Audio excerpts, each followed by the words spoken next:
Hey, what's up, Superdads? So today I want to talk to you about the dilemma, the procrastination problem that intelligent, motivated people have. Intelligent and motivated are a sort of dynamic duo of procrastination. They really can cause a lot of problems, and I've seen this. Many of the people that I work with, clients that I've had, are hyper intelligent people, and they're committed to achieving something, and then they're just unable to get the ball rolling on it. So how can being intelligent and being motivated be detriments? Well, it's actually not that difficult. The more intelligent you are, and the more sort of creative you are, the more aware you are, the better able you are to visualize, project, imagine how things could go wrong.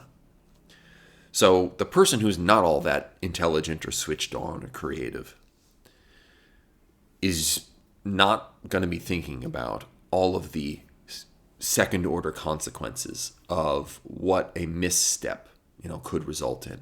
The second, the third order, how the dominoes could fall, how the entire house of cards could come tumbling down if they make one little misstep.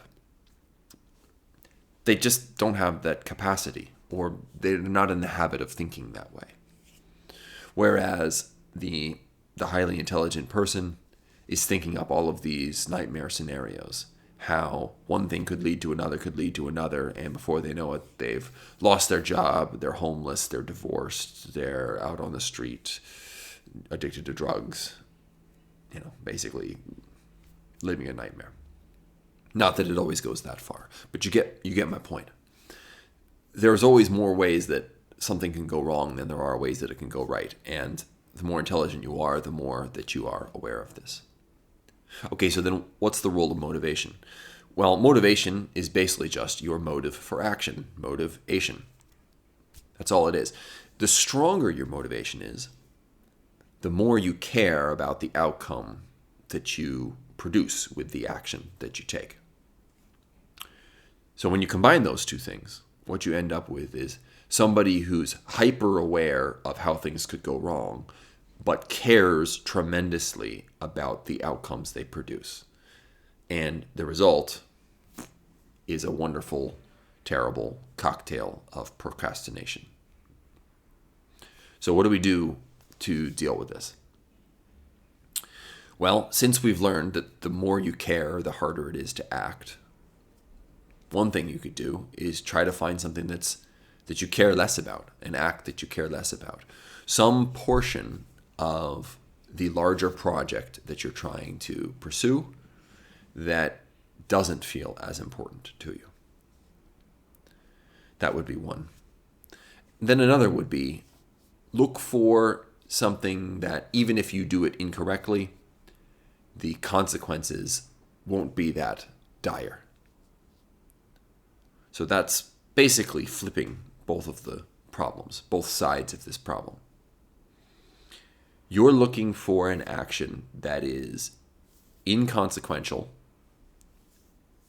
as in the results, if it goes wrong, won't be of huge consequence.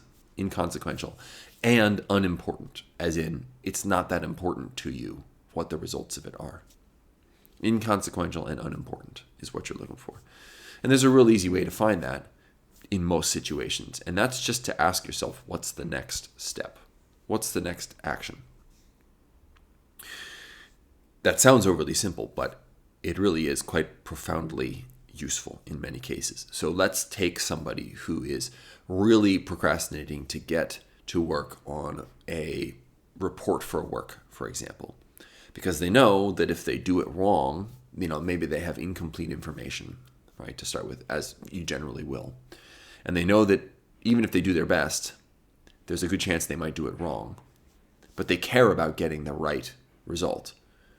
And they know that they're aware that if they do it wrong, there's a chance that their status in the organization could be demoted, or, people could look at them, as being less capable than they are previously thought, or right, there's an ego concern in there as well. Okay, but if we're talking about doing this report, what would actually be the next action in doing it? It's probably something like open the file, right? Maybe it's turn on your computer. Maybe it's walk to your computer and sit down. Those would be the next actions. And none of those really have the capacity to go horribly wrong.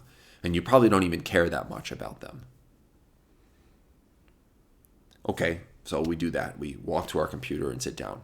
Okay, now what's the next action? Turn on the computer. Okay, what's the next action? Open the file.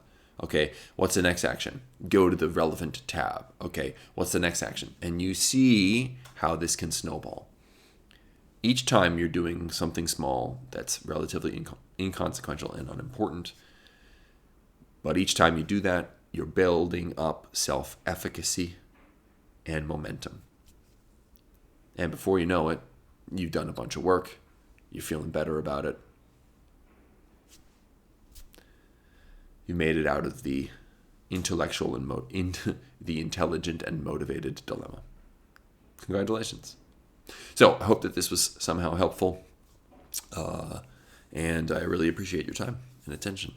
And I'll see you here again sometime soon.